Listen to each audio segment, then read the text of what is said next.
دنیا میں ایسے بھی لوگ ہیں جو کھانے کو پھینک دیا جاتا اس پر کتے پیشاب کرتے ہیں تو چھوٹے چھوٹے بچے جا کر وہ کھانا وہ روٹی لے کر پوچھ کر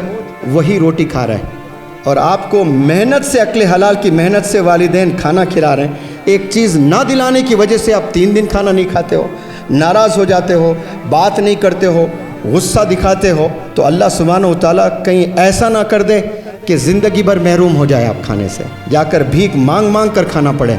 کیونکہ جب مل رہا ہے شکریہ ادا نہیں کر رہے ہیں۔ اس لیے علماء کہتے ہیں نا، جنت کے ہیں 2 سواری، صبر اور شکر گزاری۔ صبر ایک ایسی طاقت ہے، ایسی اسٹرینگتھ ہے جس سے آپ اللہ تک پہنچ سکتے ہیں انشاءاللہ، صبر سے اور شکر گزاری سے۔ یہ 2 کوالٹیز آج بچوں میں سے مکمل نکل چکے ہیں، کوئی پیشنس نہیں ہے بچوں میں، آج ذرا سا بھی پیشنس نہیں ہے،